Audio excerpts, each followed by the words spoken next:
So what are some of the things that people call you for? Like if they needed, Yeah, so I get a bunch of different calls.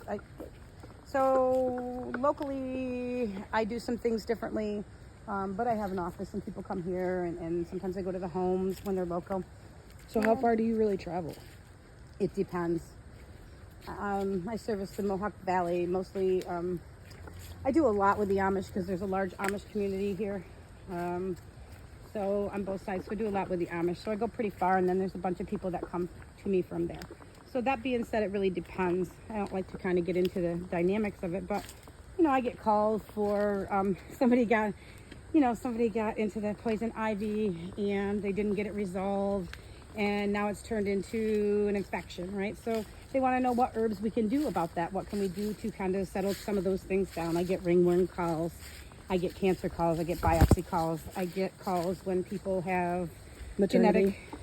a ton of maternity and fertility. Those are pretty basic ones all the time. You have to expect them.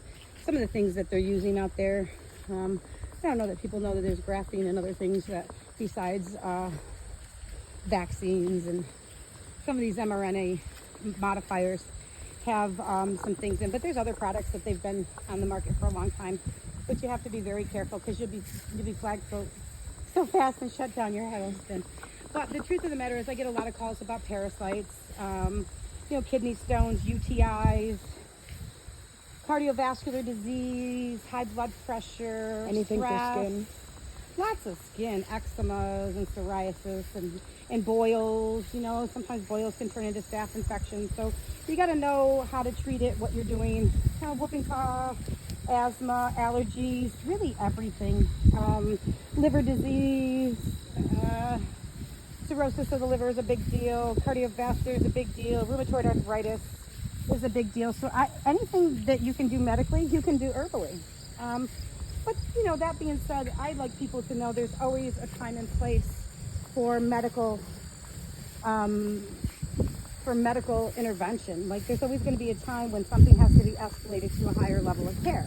Yeah. Right. So you always have to know that you have to have enough common sense to know that herbs go so far, but they go farther than people think. And making sure your apothecary is ready is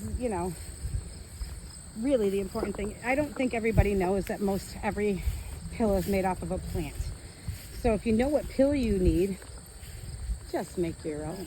And it sounds simple, but it is a lot of research, and you have to look at the chemicals and the compounds and how they interact synergistically. And So obviously just don't throw anything together.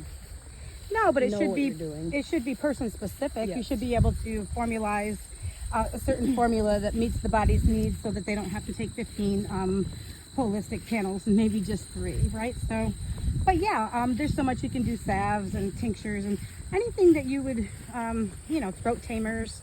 We have a throat tamer that's for strep throat, and if you had any kind of sometimes people get parotid gland issues where they have stones like underneath or pockets underneath their tongue, and then so you can do a throat tamer, and then you can do like a plaster afterwards with the bag. You just take the bag and put it under the tongue, and then it pulls out more properties. So you would be surprised what you can and can't do.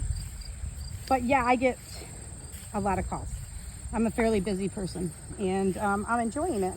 But really, it's just a hobby.